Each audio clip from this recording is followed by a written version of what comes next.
Hey, before we get into this earth-shattering story, let's introduce the sponsor of this video, AstroKings. Get set to blast. Millions of years ago, all the continents were one, waiting to crack and spread into the world we know today. Thing is, Earth's ground is constantly moving, so how about we fast forward and bring two of them back together? South America and Africa. If these two land masses fused together, how disastrous would that be? What new animal species would it create? And why would this union be more of a reunion? This is What If. And here's what would happen if South America and Africa joined together. 300 million years ago, there was just one continent on our planet, Pangaea. But this supercontinent was not meant to last. That's because the rigid outermost shell of Earth's crust, the lithosphere, is broken up into several plates. These plates are floating on top of the mantle, which means that they can move. And they do. As a result of the mantle shifting, Pangaea broke up in phases. From these pieces, several smaller supercontinents were formed, only to also eventually break apart. One of them was Gondwana, some of which was what we now know as Africa and South America. During the time when dinosaurs still roamed the globe, this massive landmass was covered in rainforests. But its division started when these future regular continents started to drift apart. When this all ended, the South Atlantic Ocean stood between them. But hold on, since these plates continue to move, there's a possibility that these two continents will meet again.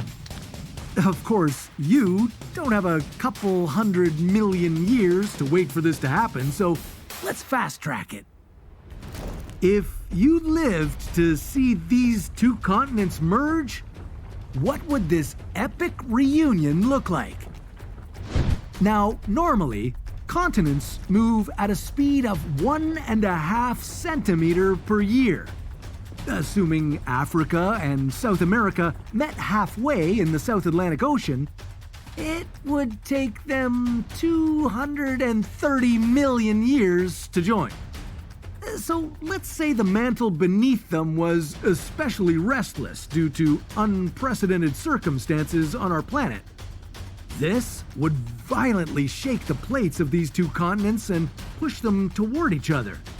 Now, even if they only traveled about as fast as us humans tend to walk, a mere speed of 1.3 meters per second, well then Africa and South America would reunite in about 30 days. Yeah, it would be quite the shaky journey, literally causing massive earthquakes on both continents. And month-long earthquakes aren't fun, but you gotta admit, that's a fair price to witness the formation of Afro-America. Alright, it may not be the coolest of names, but it'll do for this video. This new supercontinent would automatically become the largest in the world, 1.5 times bigger than Asia. And the countries making the cross-ocean move would have to deal with new neighbors. Nigeria and Cameroon would now border Brazil. Uruguay would be side by side with Angola, while Argentina would border South Africa. And a brand new mountain range would form between the two sections of Afro-America. This would provide a natural border between nations, which might help ease potential tensions about land distribution.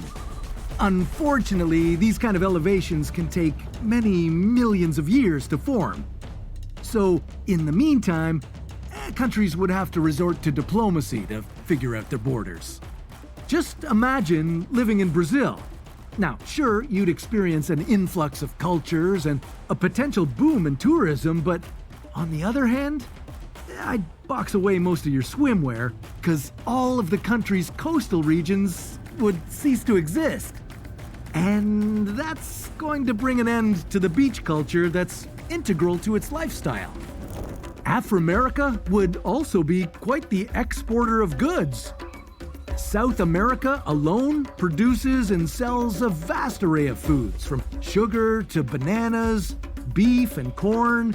Add to that fuel and raw materials. Now, Africa is no slouch either. They export textiles and clothing as well as all things related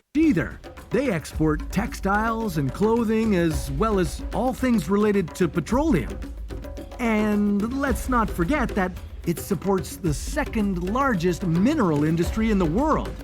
And with renewable energy on the rise, many of these minerals, like copper and nickel, would grow in demand.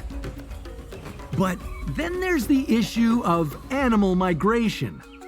With no mountains in their way, species unique to each continent could start to spread into new territories. Go camping in the Amazon forest and you could cross paths with an African elephant, a hippopotamus, or a spotted hyena. And open your window in Nigeria and you could spot a sloth, a capybara, or even a giant anteater in your garden. Of course, you'd also come across unusual plants and insects. Now, if you're a nature freak, this crossover might sound exciting, but it would be nothing but bad news for regional ecosystems. The newly arrived species would become predators, competitors, and parasites of native plants and animals. Not to mention potential disease spreaders. All of that would threaten biodiversity. It would take a long time before a new equilibrium is found in the bordering regions. But once things were settled, some species might interbreed and new animal hybrids could emerge. We already have lepons, ligers, and beefaloes. We could see more of those, but it would take thousands of years. Now, on a more positive note, Afro-America might host a great cultural reunion to go along with its geographical reconnection. After all, there is already a shared connection between the two continents. Going back as far as the early 1500s, many of the enslaved Africans that were forcefully removed from their countries were transported to South America. And like it happened then, the meeting of these two continents would spur a cultural exchange. Oh, and don't forget the languages. Some brand new languages could emerge over time, like a mix of Spanish and Zulu in Argentina. But let's go back to those 1 month-long earthquakes. You know, if they're the only thing that would create Afro-America, well, maybe there would be very little left to reunite. And that's barring the possibilities of the tremors going on for way longer. Like, I'm talking about a full year. Now, that's a story for another What If. And don't forget, click on the link below to download Astro Have you been Kings fucking Mike? to I believe we're begin like in that way. If you have a complaint, I suggest you submit it through our email system. I would be happy to refer you to our website. I was told that the man I would be meeting with is very attractive. If you are who I think you are, you should show me your muscles.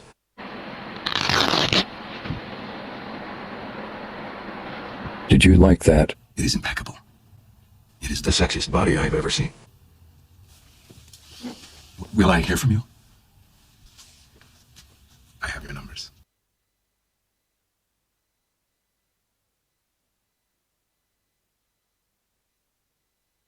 Hello everybody, it's me, woman on the internet. Sorry, I'm not actually a woman on the internet because I'm clearly a man. Oh God, bro. Allahu Akbar! Okay. On God. Minecraft. YouTube gaming friends fun. Now look here, brother. Oh, Pan-African flag in the background. Hello. Are you Minecraft zombie? No way. No way. Are you looking for children to bully on here? Wait, what? I just watched your video. I'm gonna leave just before you hit the button. Oh my god, this is the motherfucker who was behind the mask the whole time? Dude, you cannot. How do you build a boat that fast? That's what the mask is. I also have a Is it what level enchantment do you have on? Oh, that is phallic. Tommy in it? Are you Tommy in it? Oh my god, he's got good. Oh wait, god damn, I gotta put that. Oh it's not a gun, it's actually just a really sharp long knife. Minecraft. I'm highest. What about you? Are you the highest in the room? I'm highest. Travis Scott, word up. Can you give me hamburger, please? I don't have one. Oh, that's f***ed up, man. I heard there's like a hamburger storage problem that's happening in Ukraine. That's what's happening in Ukraine, right? They have factories full of hamburgers that need to be moved, but they can't move because they're dying and shooting their children, and homes are being destroyed by a rogue state. Yeah. Facts. You didn't know any of that. I'm the smart here. You a dumb motherfucker. Hello, internet. Yesterday, my friend was telling me he wanted Rick and Morty skin on Fortnite, but he couldn't do it because he had zero bomb blocks. That's when I recommended Buff. Buff is an app part of Overwolf. Over 4 million users. Allows you to get rewards by simply playing video games. It's very easy to use. First, you install. Let it run in the background. Open your favorite game like League, Valorant, Fortnite, Bob G. And that's it. You're getting reward points for just being a gamer. And if you complete achievements, you get even more rewards. And those refresh weekly. So you'll always have something to look forward to. RP, Steam credits, hardware, all kinds of gift cards and codes, and more. Buff will not mine bitcoins or hog resources on your computer. Also, comment #download Buff. Add your nickname on Buff in the comments. And I'll pick 10 people to get 1,000 Buff points each. Smack a door. Oh my god, is that? Oh my. Yes. Hello, Dream. I'm not Dream. Are you Mario? Are you too bad? Yes. If you're Mario, jump really high right now. Actually, can I play you a song? Okay. Wait, how do you do that? Teach me how to play that song. Okay, it starts with a D. Yep, perfect. All right. GG, and then what's after that? FAF. Oh, okay, we're gonna play it together now. All right, I bet. Go at my pace, okay? Here we go. Okay.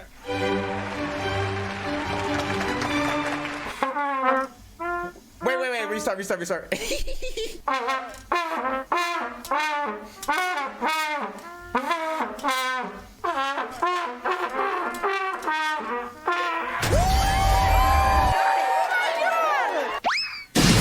did it. Thank you so much. Bye-bye.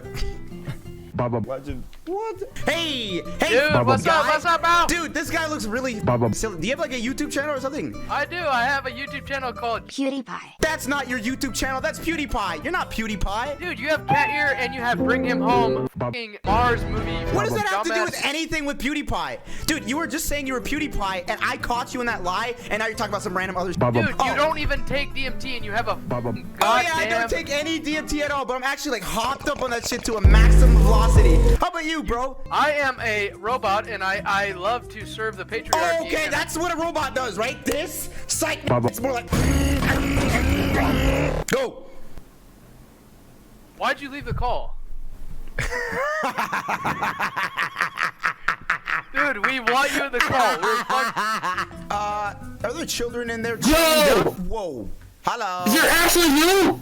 You like Dream? It's actually you too, man. Yeah, it's me, motherfucker. Or maybe you're just dreaming because you're Dream fan. We're dreaming about Too Mad. I ain't no Dream fan. I'm here to exterminate him with this. Oh my god! High noon my ass to the dude, take out my eyebrow right now. What the hell? Bro, I just got a long sword. Can you make Legend of Zelda noises? I got myself a whole telephone. You should dig a hole with it. Dig a hole with it. Break us a hole out of your wall with the sword. Huh? Hi. My dick is rock hard right now for your that haircut you got. Appreciate it, bro. I appreciate it. I gotta be honest sometimes. I'm just like an honest guy, so. Alright, have a good night, man. Alright, good night.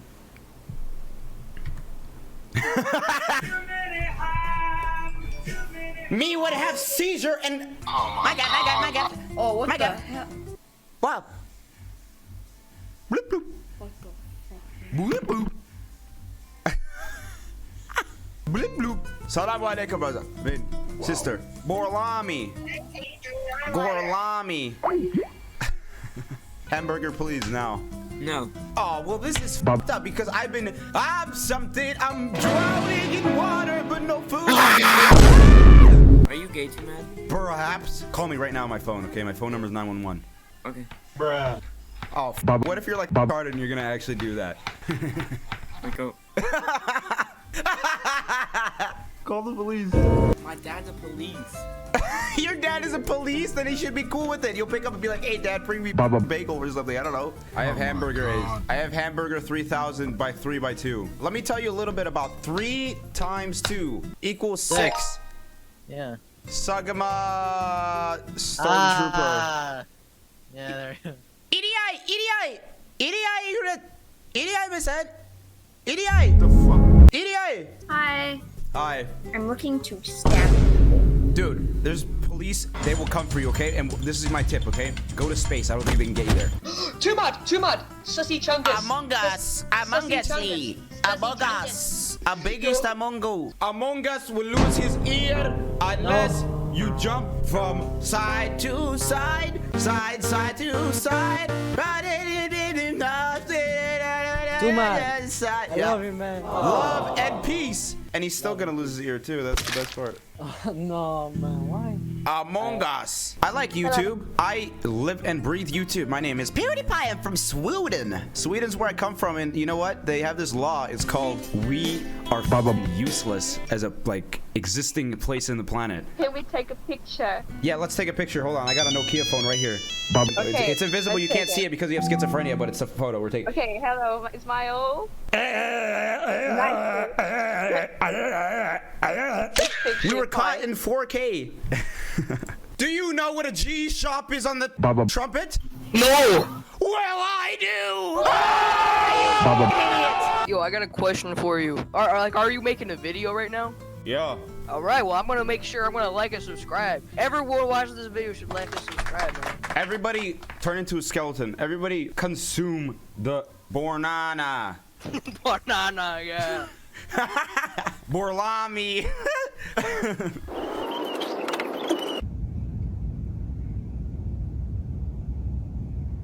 I go down now.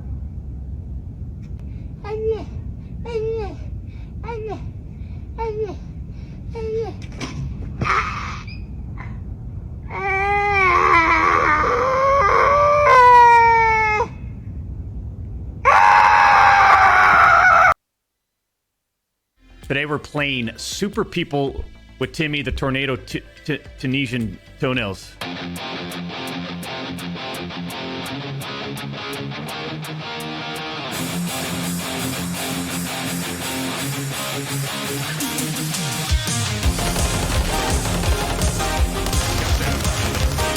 Whoa! I'm kind of excited. I'm hearing nothing but good things about Super People right now. Like an optimized performance. We gotta check out their new tournament mode. Champs, supposedly tournaments every single day. Woo! Woo!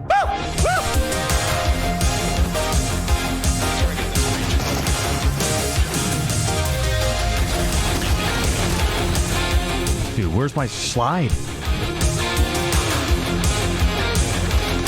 Oh, shit. That was kind of... Okay, okay. Okay, that was kind of cool, though, the way you were moving right there.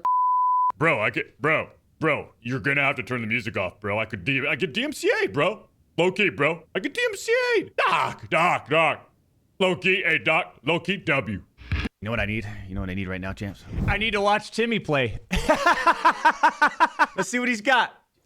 I think Timmy realizes that, or doesn't realize that you need to play aggressive in this game. I mean, it's actually kind of an athletic game. You want to play the exact opposite of what Timmy's doing right now. You see? What just happened? Hey guys, welcome to Super People. Boy, oh boy, it's the final beta.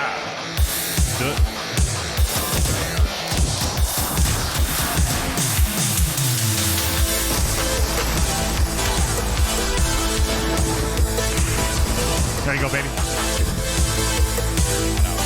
Oh my god, you just went flying by me. Holy sh... You just jumped the whole thing. You gotta get athletic with it, Timmy.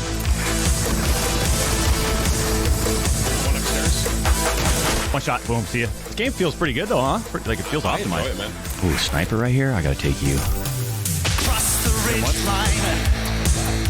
You're hitting that red line again. And you're all too close. Oh, you're too close to Oh, I got it. Oh my god, I can't believe. There you go. That's 161. Come on, Timmy. Let's win it. 5 other players. Looking down. Oh, yeah. Can we die inside here? I don't think so. Oh, we do? Oh. God, I would have. No! I didn't know that goes through the building, obviously. You know, it's like, oh, okay. It does make that an effective ability, though, then. So this is the guy we're running with. Boom. I like that, man. So he can kick down doors. Kick down doors. Oh, that's sick. That's pretty sick. We gotta... Oh, man. This guy explodes through doors and windows. I want to see his ability, though. Blackout thing. Boom! I wonder if it stuns the people, too, when they do it. It's a blackout? And now's probably a good time. Please get on the roof. Just don't know what the... Oh.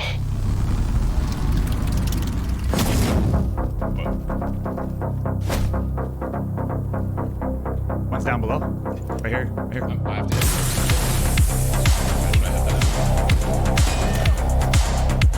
I'm trying to push in more.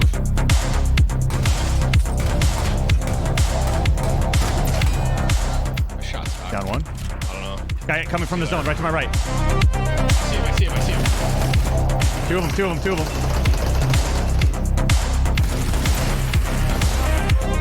It's every shot. I hit him one time here, Doc.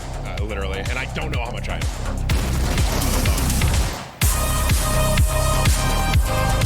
Four other players. He's on the roof. Wait, look at my queue, though. That's one down. That's Joey D. Bye, Joey. Ooh, Nikki. 1v1.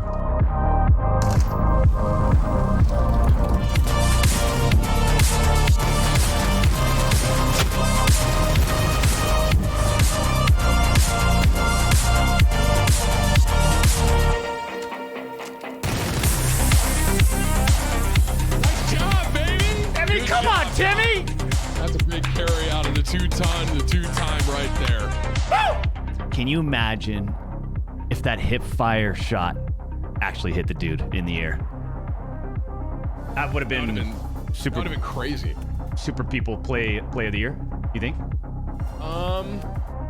The answer is yes, Timmy. Okay.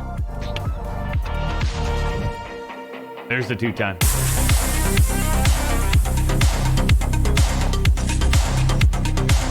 Back off. They got a way better gun than me, Doc. Good sniper that you can actually fight with. Got one. He's on the roof. Oh,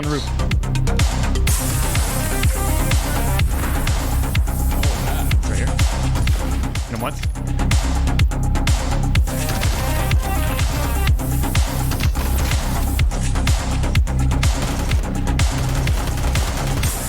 Doc, huge fan. What do you think of the game? Super People, your thoughts, says Sal Killer with a 1999. Who's good? I think it's good. I'm having a good time playing it. Yeah.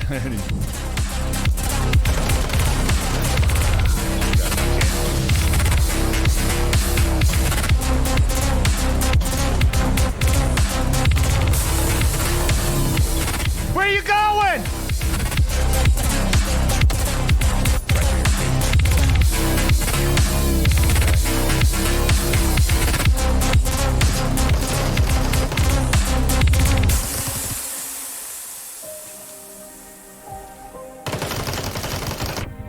Dude, all right. I almost just hit Alt F4 for my upgrade. I can see this game once you get really into it. You know, obviously you're a little ways away from that, but once you get things dialed in, I can see it being kind of like a hot shot, high adrenaline game. I don't know. Well, I mean, I agree. And I think it's cool, like, you can win, like, cash tournaments and stuff. I mean, that's fire. You know, it'll make people, like, want to put a lot of time in, grind it, you know what I mean, get really good. So I think it's good. What's your favorite class, Doc? I like the Dasher guy. I don't want to be a shoddy. Teleport. No, I'll randomize it. M16, definitely not. Oh no, I'm just gonna select him.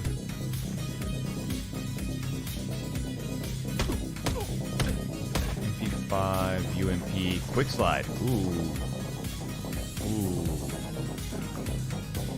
I do like the quick slide. That's it.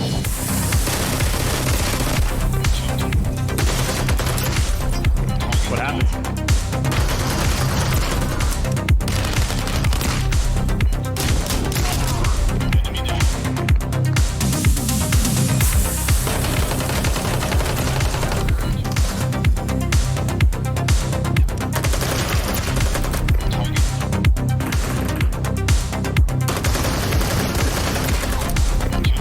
I'm waiting for tonight. Love, love.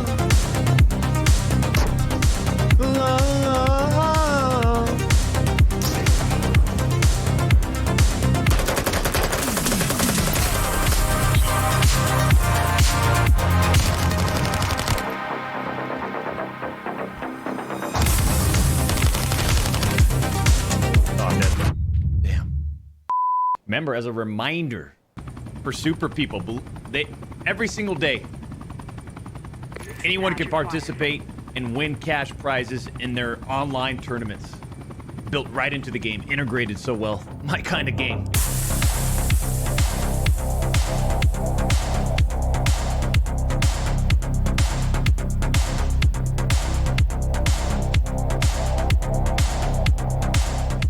This is where I I get all sort the of way up here, and we can't redeploy off this. I can't express how mad I'm going to be at all of you.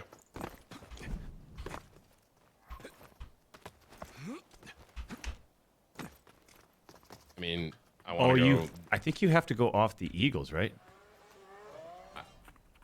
Wait, was everyone trolling? How'd you do that? Oh.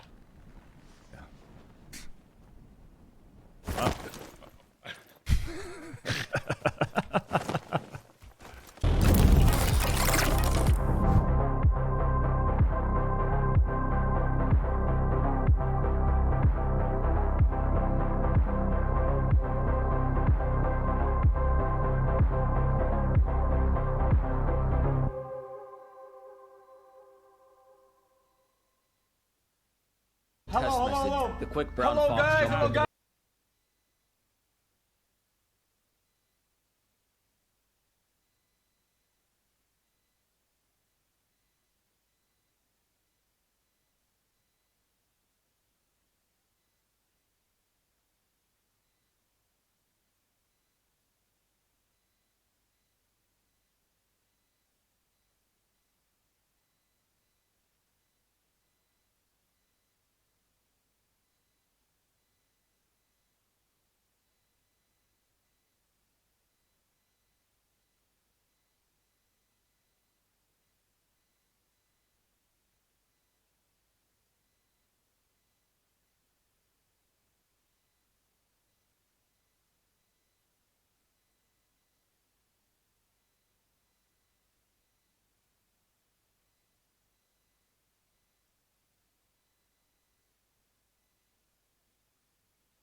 星と深淵。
剣女盤石。断罪の名において。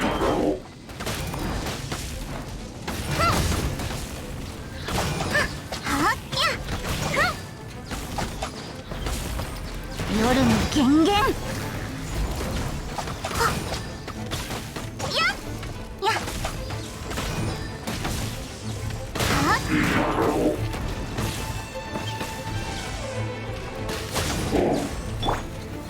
難攻不落。へっ燃えろ。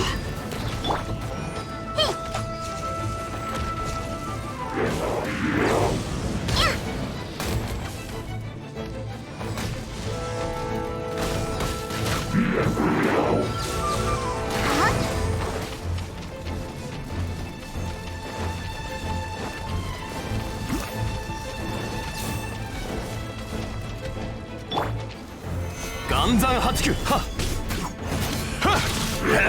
天道ここにあり。隙あり。ふんはっやたふん隙あり。ふんはっふん剣女盤石。はっ隙あり。甘いたふんはっ隙あり。やせふん隙あり。や岩山八九いざ。はっ隙あり。天理チョーク。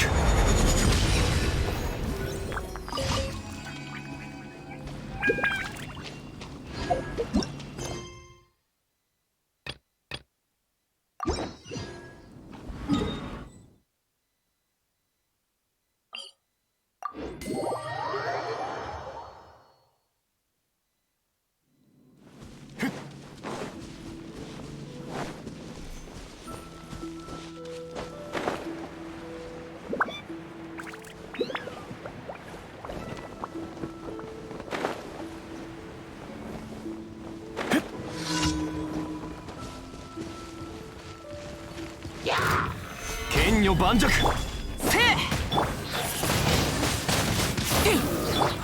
姿を見せよオズ。またか。燃えろ。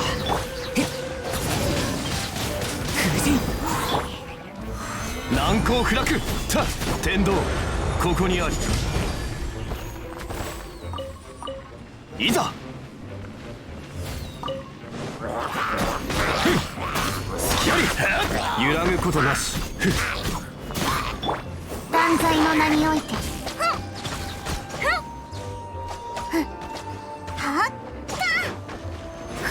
答えなさい。剣女盤石。隙あり。やせはた隙あり。甘いやは隙あり。隙あり。いざや隙あり。甘い。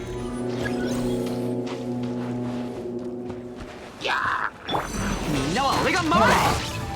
くらえ。天理チョーク。せ隙あり。やせ姿を見せよオズ。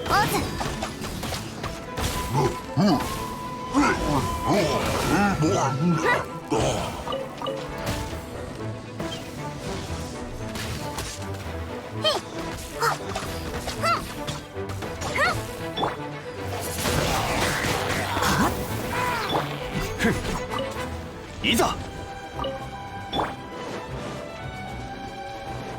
くらえ。はっどうよ。はあ。いや難攻不落。は隙あり。甘い。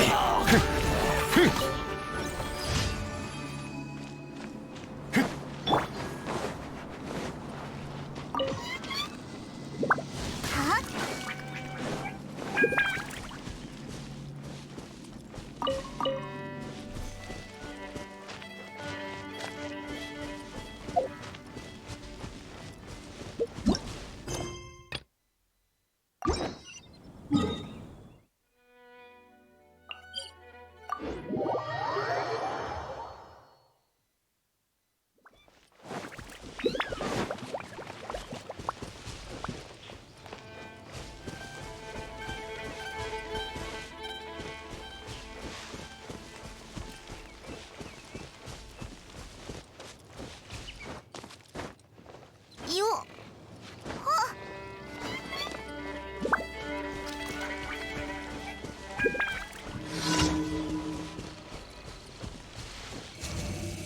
またか。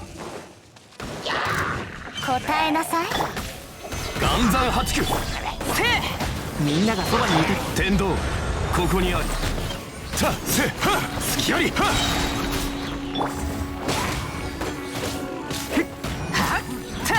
よし。燃えろ。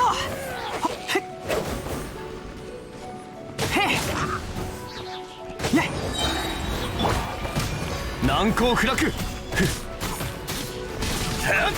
断罪の名において。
給料区を無視するな。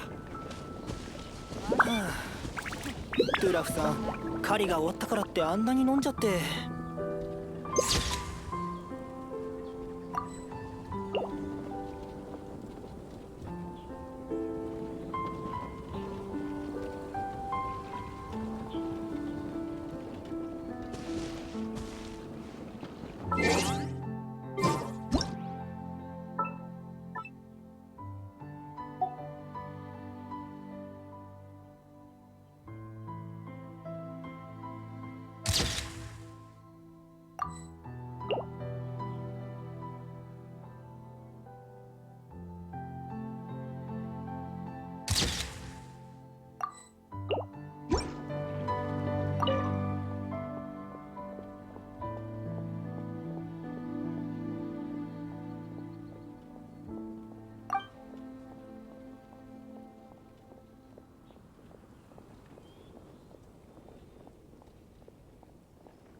心の時間が近づいてるぞ。みんな急げ。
肉が人生よ。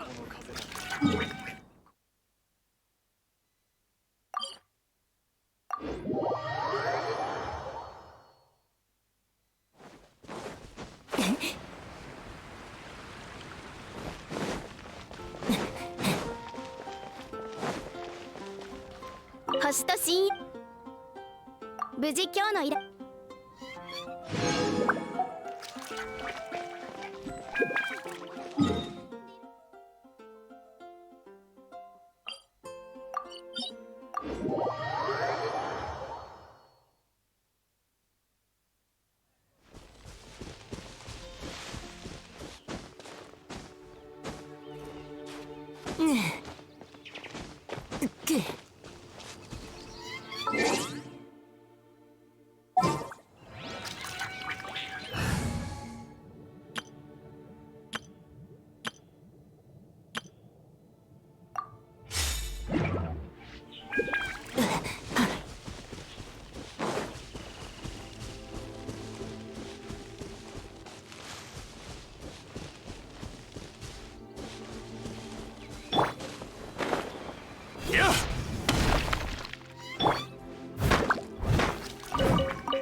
これで間に合いますね。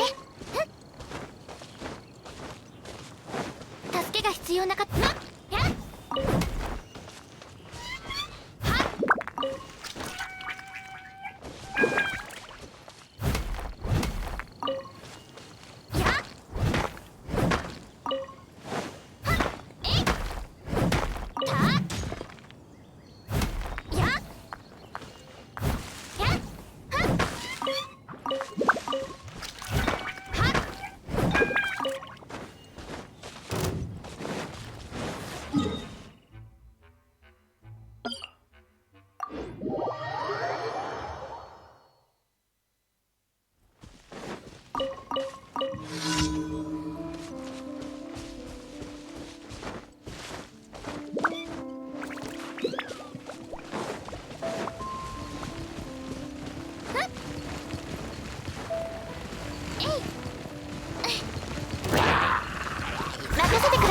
天道万象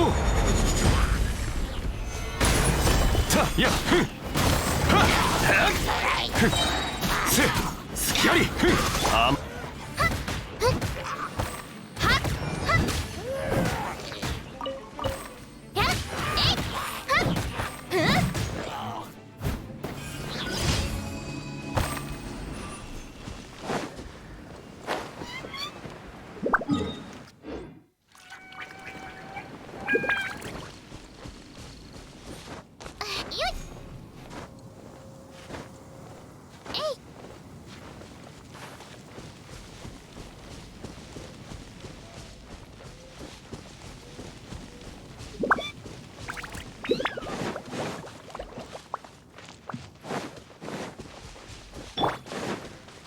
風と共に去れ。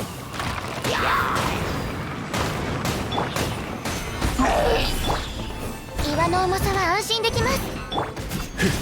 スキャ天理チョークたはっやはっふんスキャリ岩山八九ふんはっ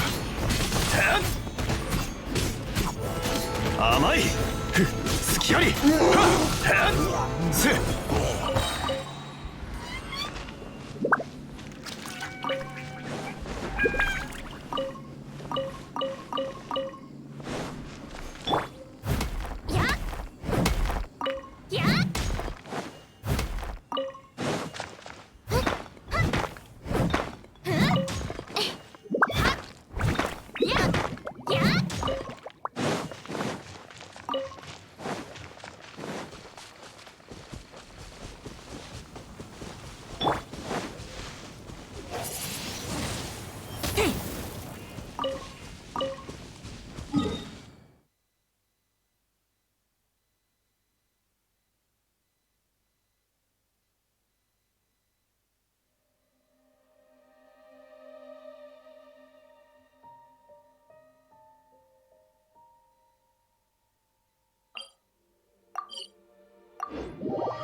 艦砲鉄器へようこそ。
これで間にやっ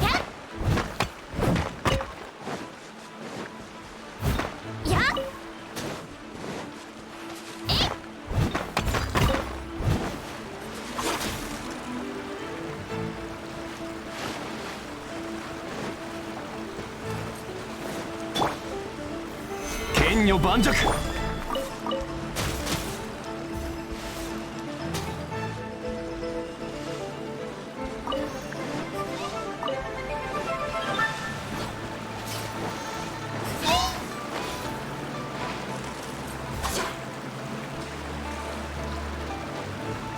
任せてください。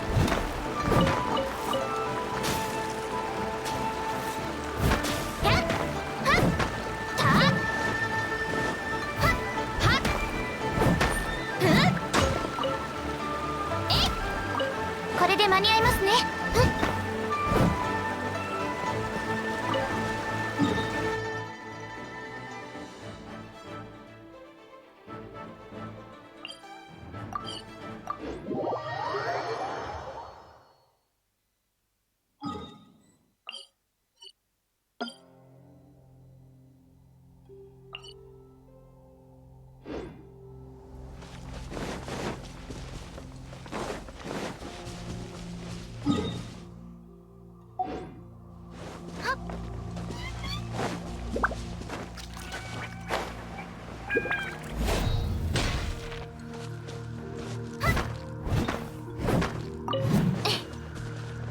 きれいにしませんと助けが必要な方がいるはずです。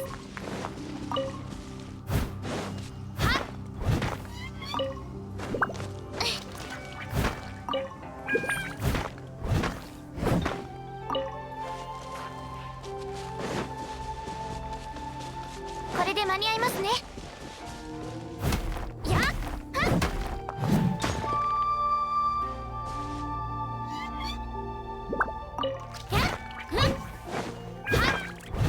やっ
皆様のお洋服を干したままでした。帰って洗濯物を取り込んでもよろしいでしょうか。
私頑張る。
0308式ユニット吸引テスト開始。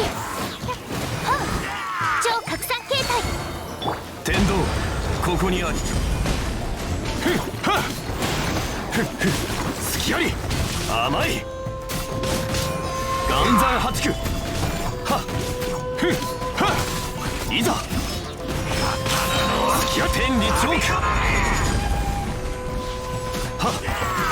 ク難攻不落。やはり安全距離確認。へい。ここまで。花の錆びとなれ。6308式ユニット。そや。やはりダメだ。へい。吸引テスト開始。ここまで。釣れたよ。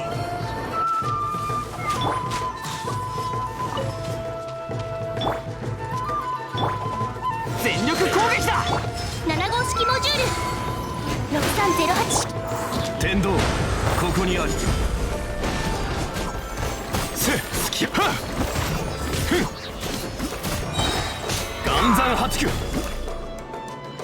天理チョーク。やはりスキャ難攻不落。逃がすか。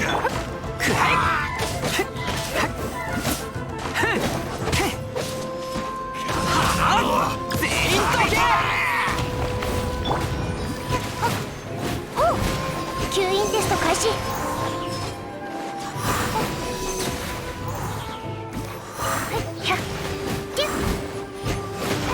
ここまで。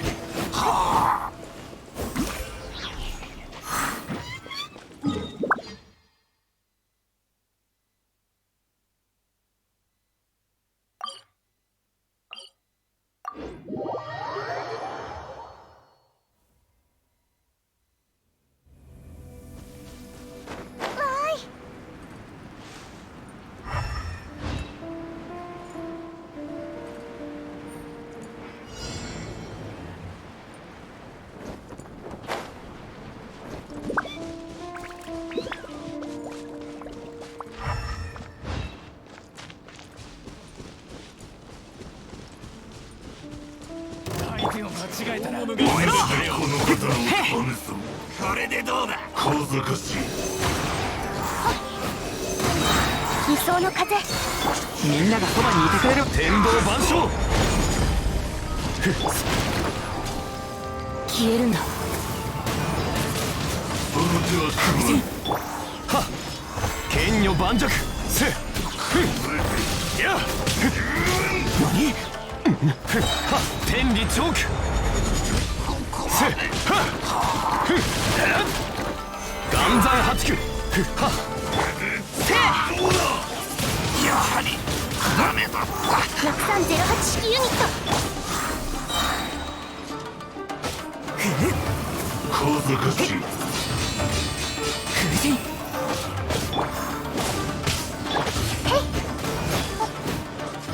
安全距離確認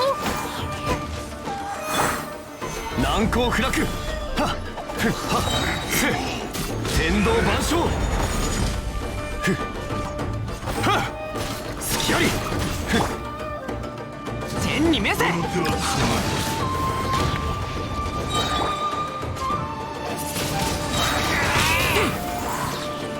えるんだこれでどうだ風がしくらえ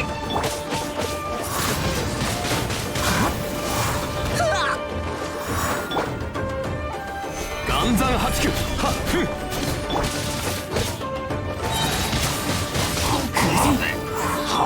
みんなは俺が守る風と共に去れ超拡散形態まだ調整する必要がある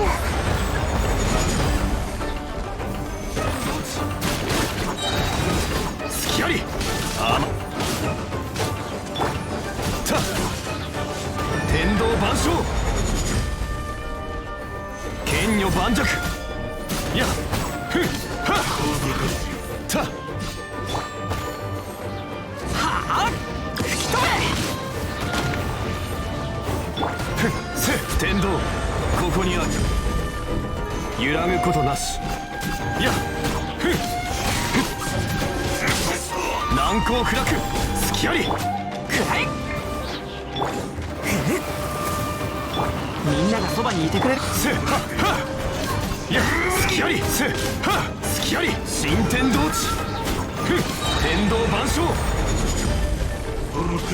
隙あり剣女盤石ふん大物が釣れたよ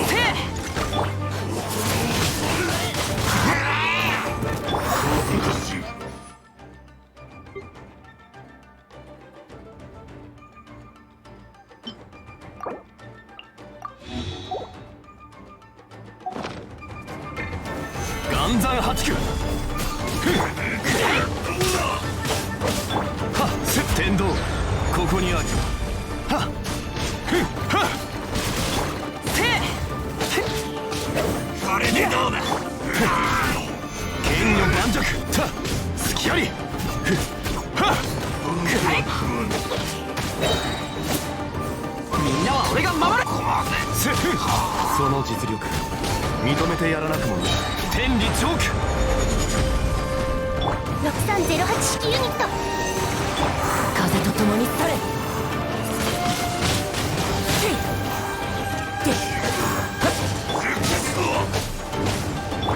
せ岩山八九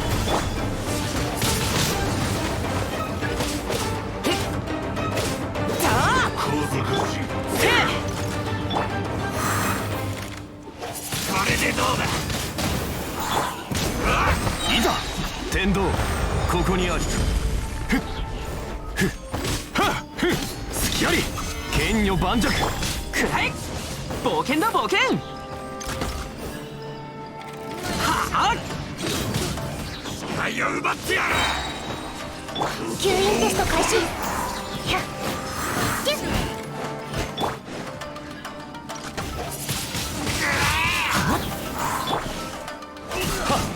岩山八九はっはっや隙ありはっやせ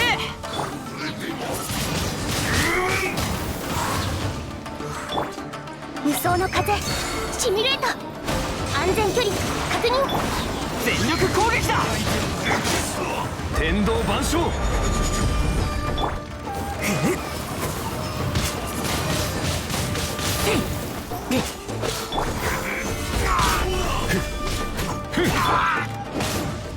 よし出発だ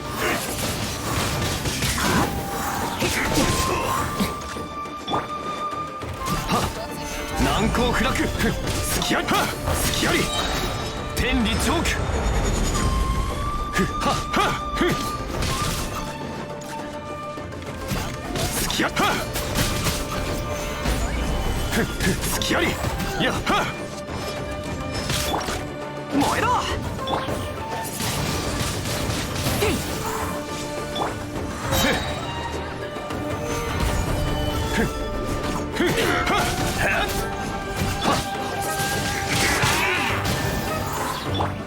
吸引テスト開始。いざ相手を間違えたらみんながそばにいてくれるわ。超拡散形態。風と共に去れ。天道ここにあり。はっふんはっいざふんこの手は食わぬ。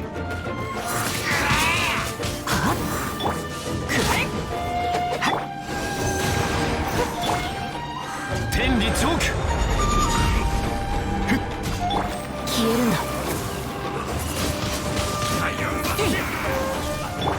燃えろせっはっすきありやみんなは俺が守れはっふっふっ天道万象やはりはっはっふっ甘い剣女盤石はっ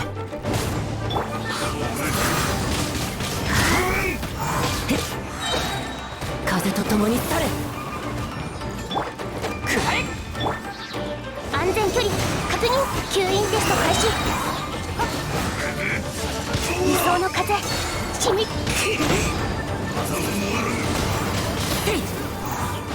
天理チョークいざふん難攻不落燃えろ消えるんだ。天道ここにあり。はっすきあり剣女盤石みんながそばにいる。燃えろはっふんすきありや岩山八九ふんふんくらえ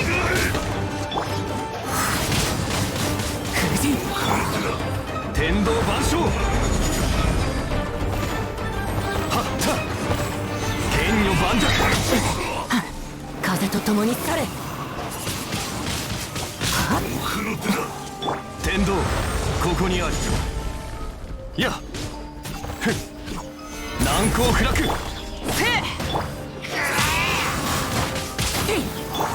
燃えろ全力攻撃だダメだくらえ安全距離確認。6308式ユニット。発動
盤石隙あり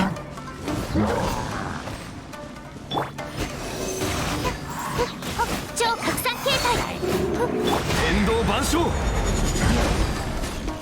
岩山八九隙あり消えるんだ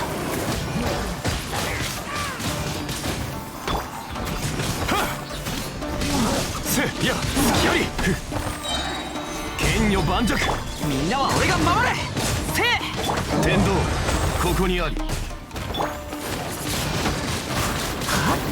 安全距離確認はっはっひゃっはっはっ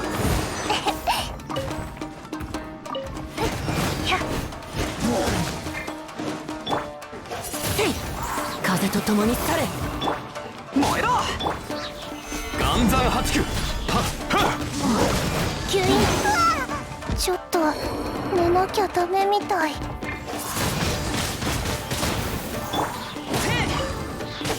せ剣女盤石燃えろ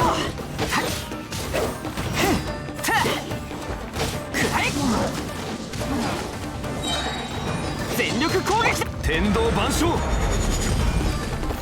岩山八九消えるんだ風神天理チョークはっはっ隙ありはっはっ難攻不落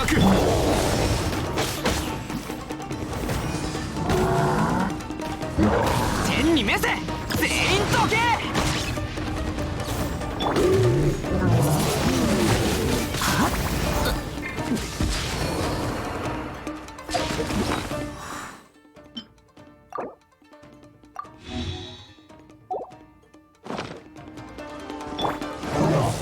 岩山八九燃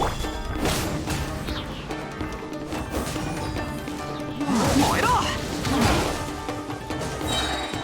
みんなは俺が守れ天道ここにあり風神やってや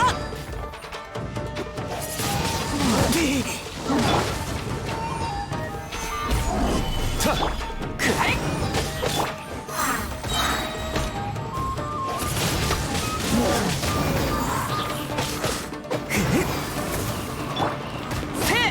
天道万象やくらえよし出発だみんながそばにいてくれるわはっ隙あり隙あり甘いせや天道ここにありはっ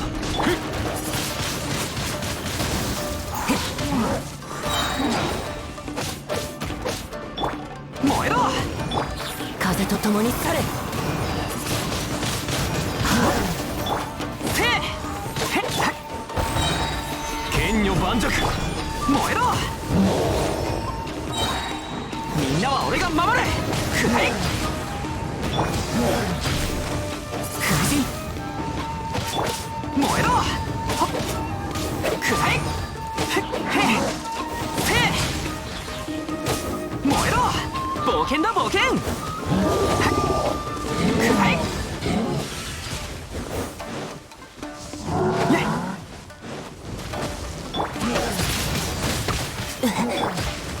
燃えろ揺らぐことなしいいだろう天理チョーク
絶対に足は引っ張らない。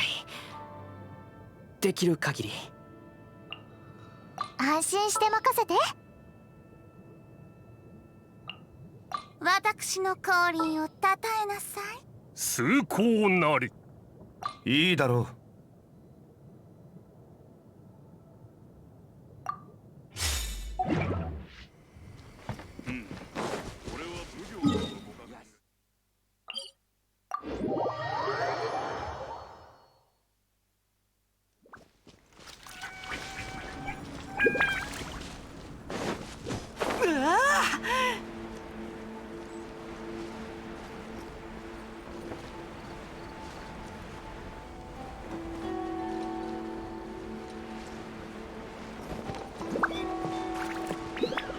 冒険だ冒険。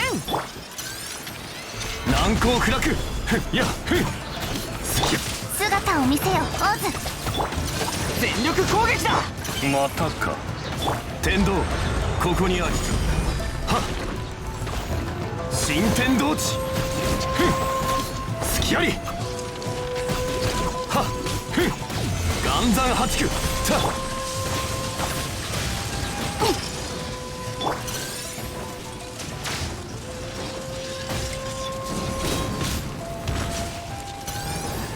よし。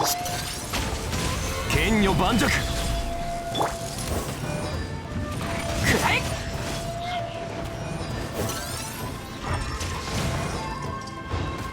燃えろ。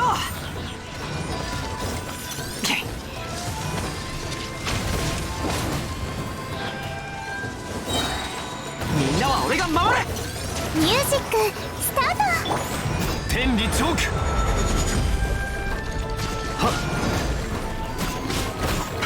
隙あり。断罪の名においてお嬢様の仰せのままに。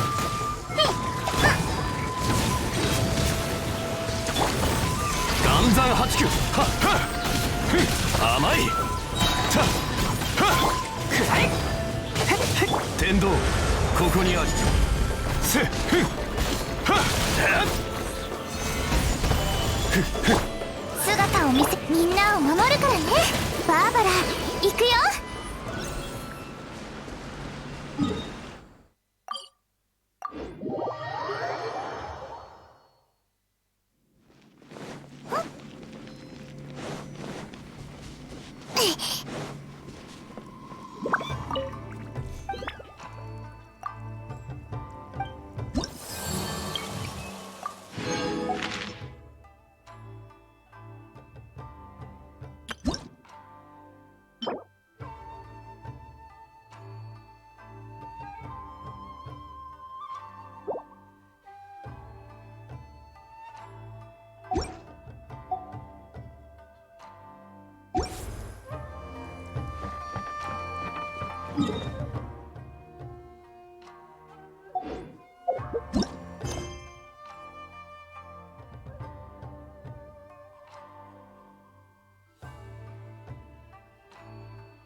このままだとね。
ついてこれるかな。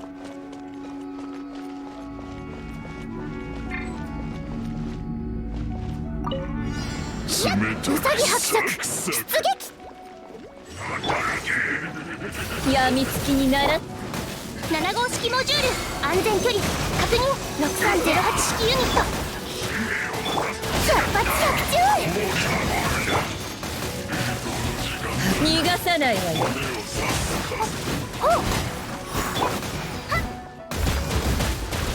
面白い。頼んだわよ。逃がさないわよ。も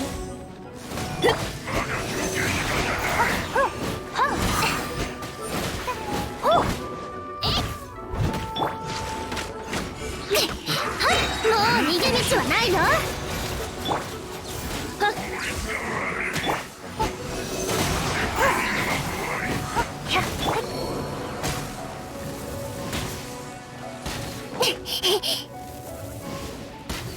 まずい。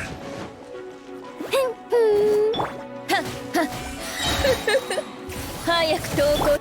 無双の風しん雨のような矢を吸引テスト開始。試合頼んだわよ。冷静肉の盛り合わせだ。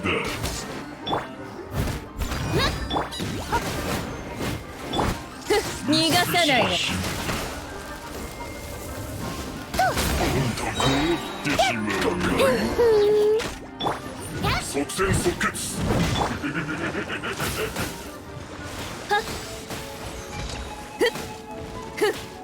それ。ちょっとビリビリさせない。岩の重さはもう逃げ道はない。6308式ユニット吸引テスト開始。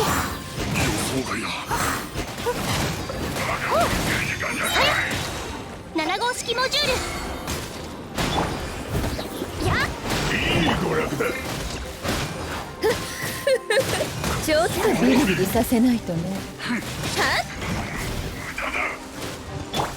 綺麗にしません。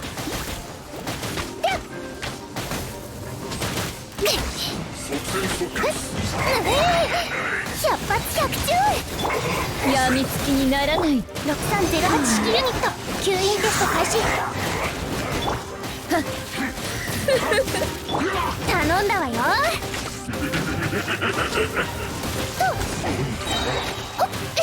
雨のような安全距離確認。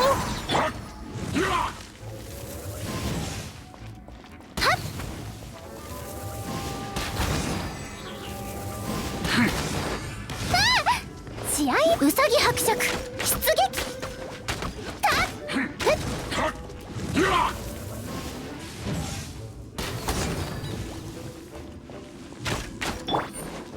任せてください。吸引テスト開始。百発百中。無双の風シミュレート。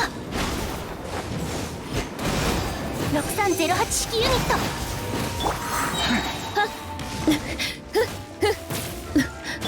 そろそろだ。やっ頼んだわよ。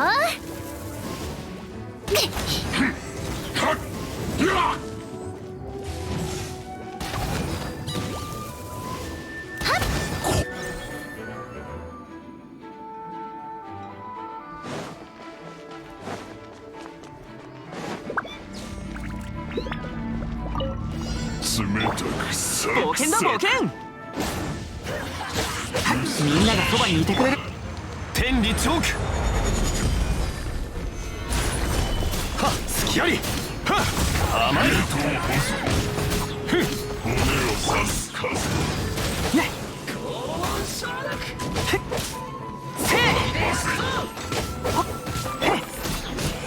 剣女盤石。へくらえ。ミュージックスタート。はっせはっふんはっ天道ここにある。いや難攻不落。隙あり。はっ甘い。はっはっいやふん隙あり。ふんいや天道万象。はっせはっ全力攻撃だ。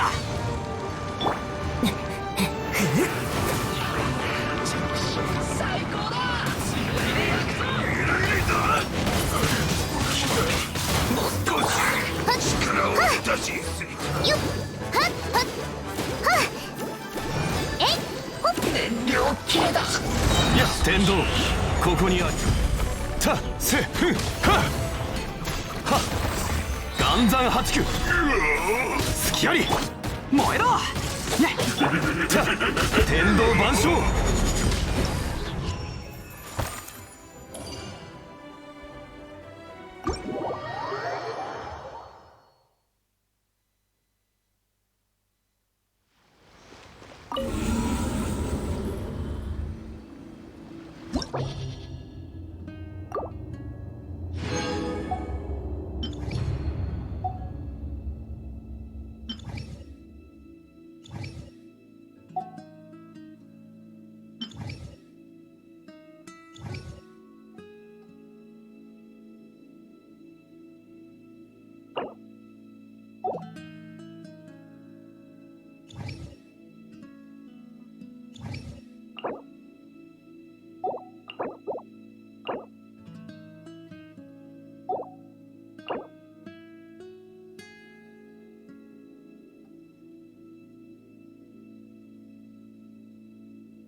答えなさい。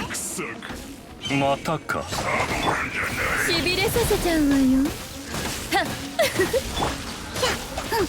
夜の権限。面白い。みんなを守るからね。はっと痛い。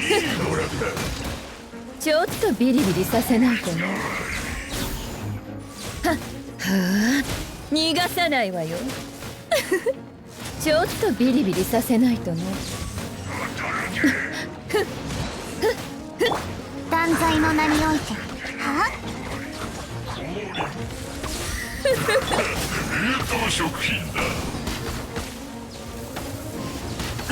ついてくれるかな。もう逃げ道はないよ。ちょっとビリビリさせないとね。早く投稿しな。姿を見せよ。お元気出してよ。とえいはっはっほっとはっしびれなさい。逃がさないわよ。影のカラスが優也を求めている。答えなさい。ほっえい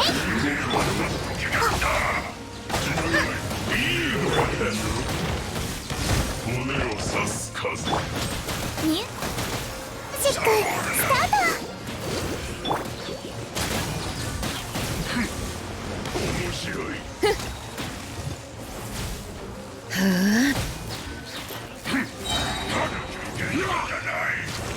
しびれさせちゃうわよ。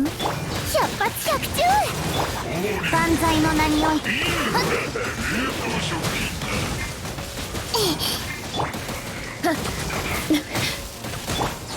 またか。みんなを守るからね。夜の権限。それしびれなさい。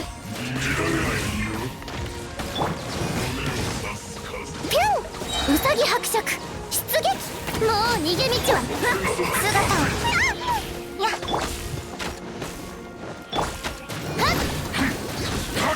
バーバラ。早く投稿し。影のカラスが優也を求めて。反則だよ。頼んだわよ。雨のような矢を。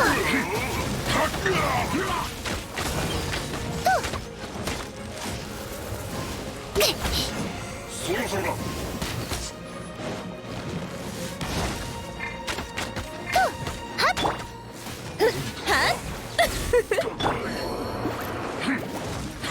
百発百中。反則だよ。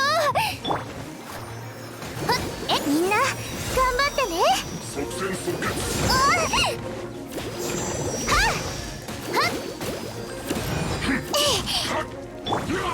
やっウサギ伯爵出撃。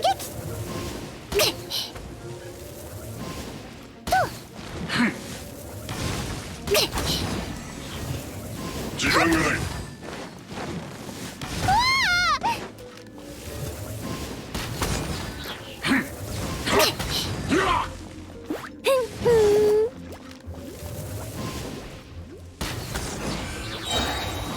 即戦即決。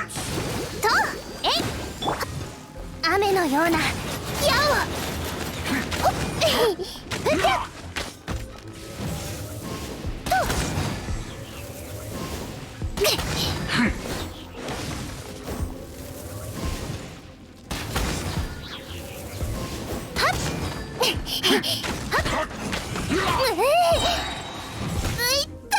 もう逃げ道はないよ。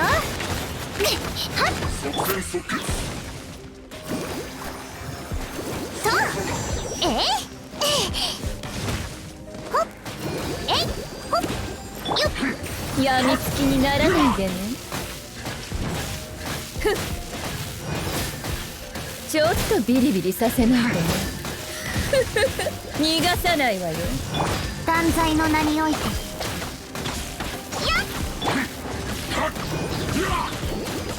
えい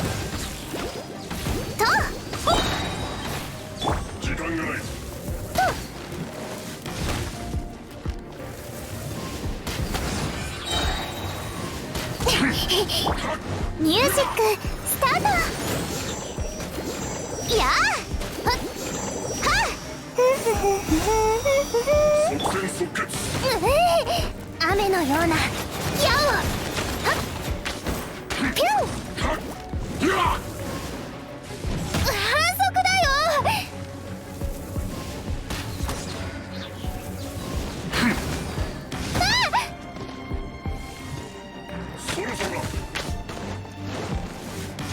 いったった。それしびれな。折れるわけには。へいやっ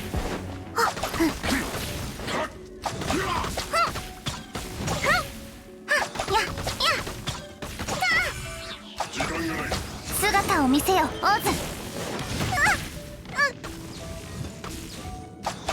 はっややっ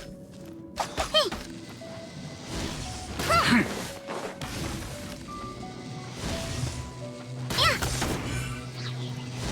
そろそろだ。はっ元気出してよ。即戦即決。はっと百発百中。ではっとたっ時間がない。はっ反則だよ。といったついてく雨のような矢を。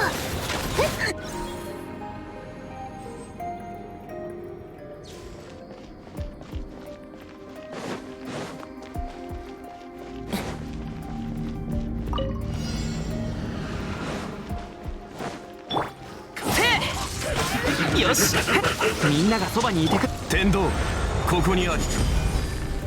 剣女盤石。はっ隙あり。甘い。風と共に去れ。くらえ。せえ天道万象。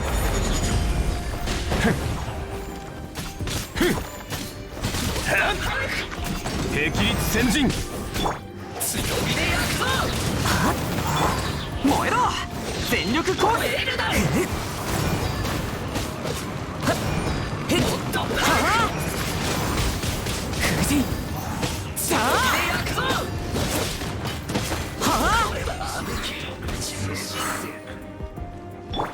よし燃えろ冒険だ冒険。くらえみんながそばにいて。天道ここにあり。難攻不落。隙あり燃えろ。風と共に去れ。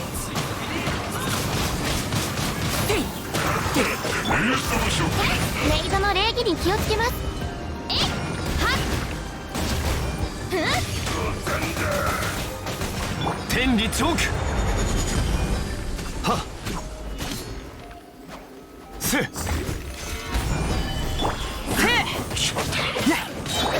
たふは隙ありやふははいざは隙あり。みんなは俺が守れ。岩の重さは安心。天道万象。やった剣女盤石。消えるんだ。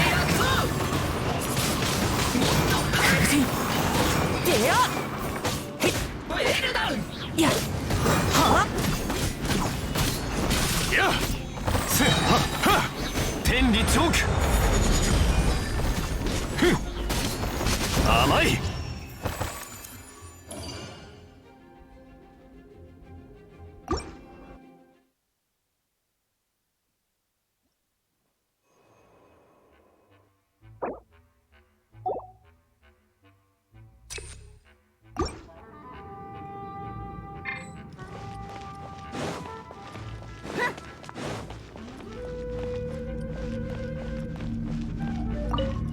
こうでし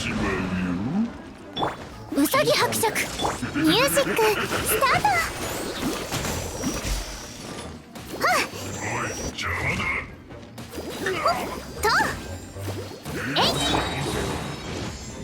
しびれさせちゃうわよ。頼んだわよ。いでよ。体勢を治安ラジオ、もう逃げ道はないよ。断罪の名において。ちょっとビリビリさせないとね。元気出してよ。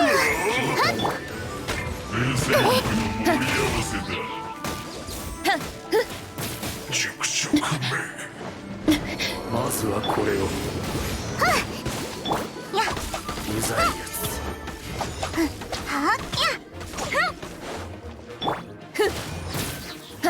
聞いたみたい。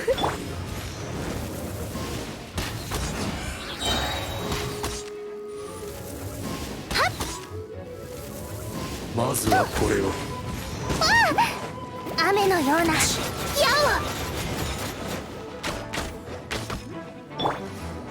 早く投稿し。聞いたミュージックスタート。逃がさないわよ。逃がさないわよ。うがちなさい。ちょっとビリビリさせないとね。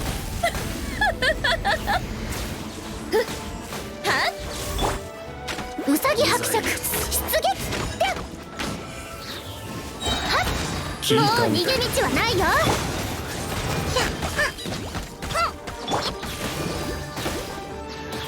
元気出してよ。頼んだわよ。まずはこれを。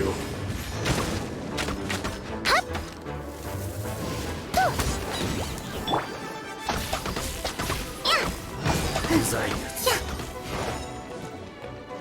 姿を見せよ。聞いたみたいだ。しびれさせちゃう。うさぎ伯爵出撃。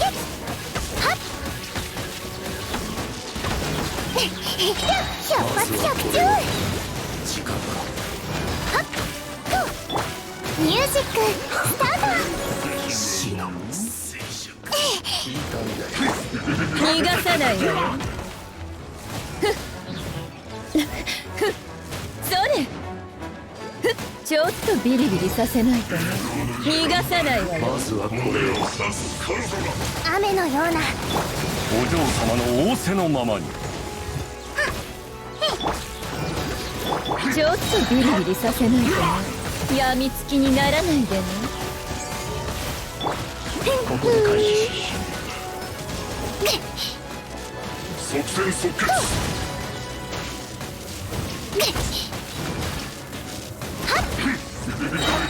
もう逃げ道はないよ。逃がさないわよ。断罪の名において。聞いたみたいだ。夜の権限。うさぎ伯爵出撃。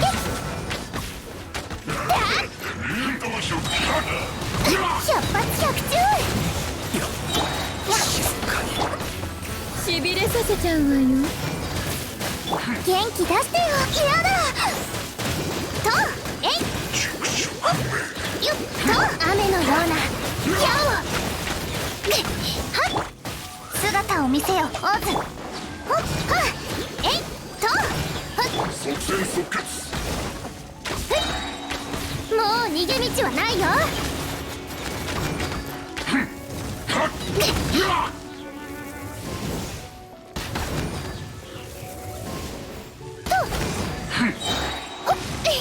百発百中。ミュージックスタ断罪の名において。答えなさい。早く投稿しなさい。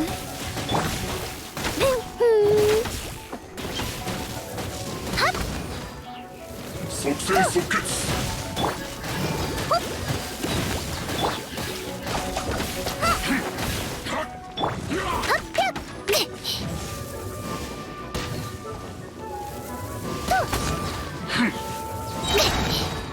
雨のような矢をはっと元気出してよ。よっとえいえい即戦即決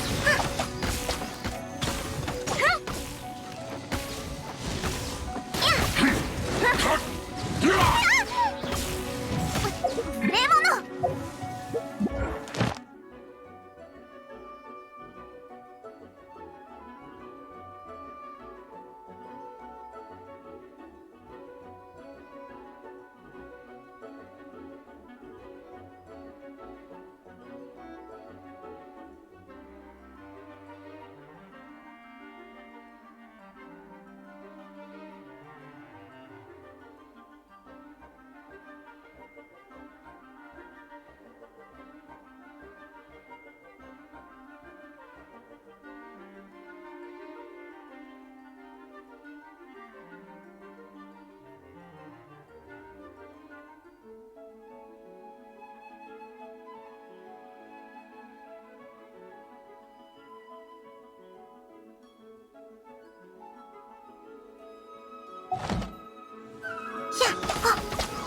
時間がない。わあ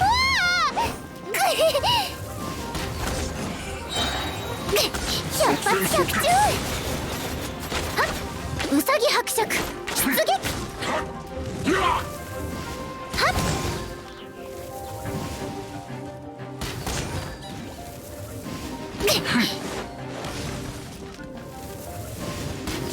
そろそろだ。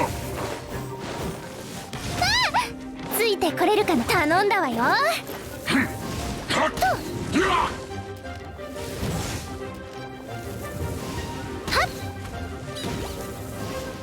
即戦即決はっもう逃げ道はないよしびれさせちゃうのよ。痛いみんなを守るからねはっほっはっはっとほっはっよっはっえいとえいふんふん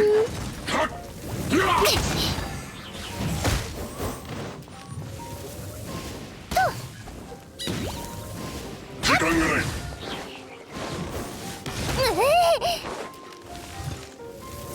即戦即決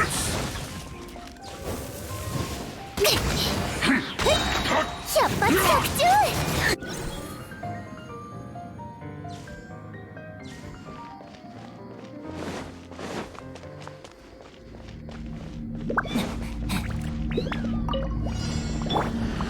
中よし食らえ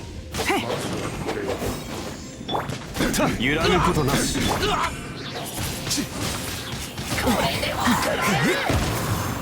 聞いたみたいだ。みんながそばにいてくれ天道ここにありきれいにしませんといわいでよ風と共に去れ新天道地天理チョークせふんふはっやふんせすきありはっふんやふんはっせいや全力攻撃天道万象たはっすきあり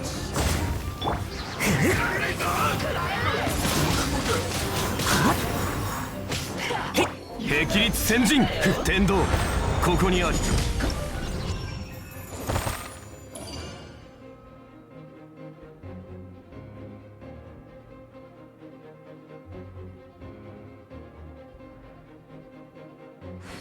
花と酒を手に景色を堪能しようとしたがあの頃とはもう違う悠々とまた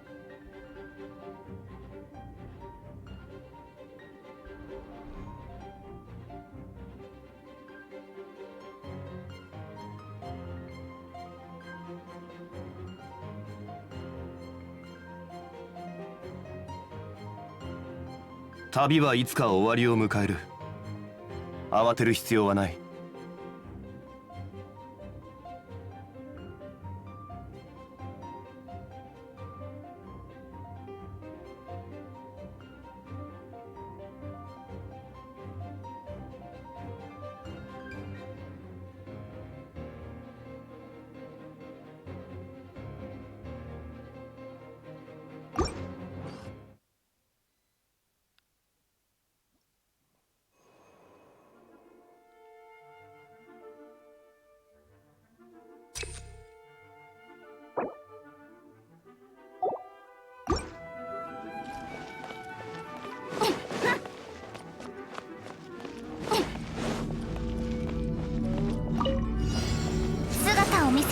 ズ黒き翼よ、昼夜を切り裂きなさい。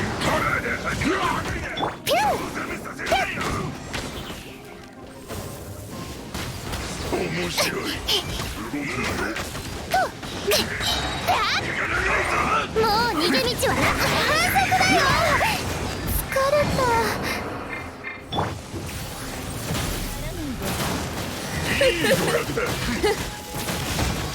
いた。断罪の名において元気出してよ。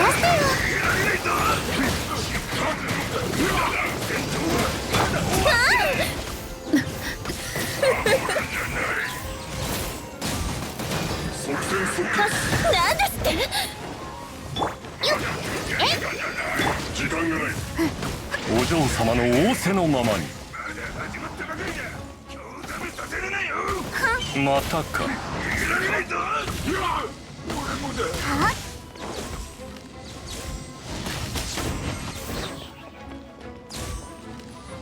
そろそろだ。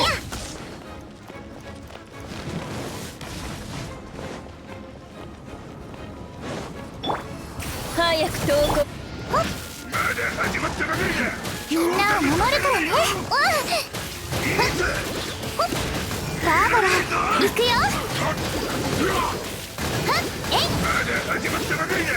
ちょっとビリビリさせないとね。姿を見せよ、オズ。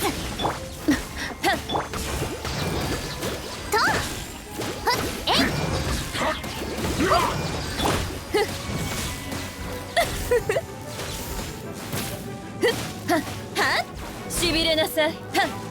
即戦即決。ミュージックスタート。やあ。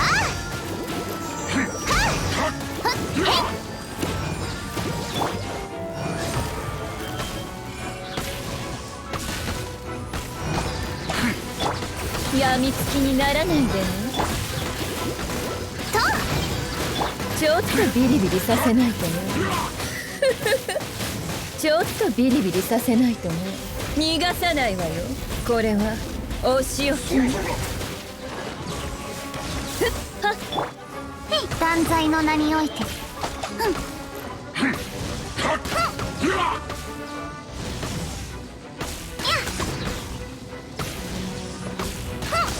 影のカラスが優也を求めている。答えなさい。しびれさせちゃう。ちょっとビリビリさせないとね。逃がさないわよ。ちょっとビリビリさせないとね。ちょっとビリビリさせないとね。逃がさないわ。姿を見せよ、オズ。時間がない。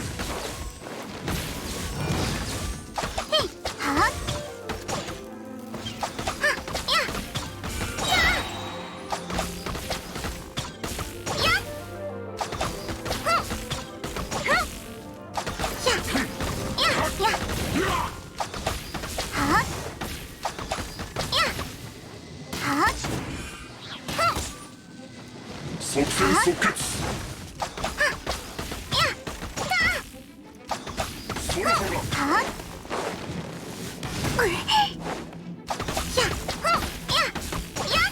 断罪の名において。みんなを守るからね。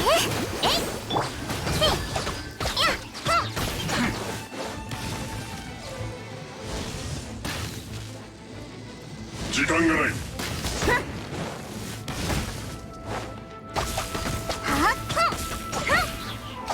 黒き翼よ、昼夜を切り裂きなさい。またか。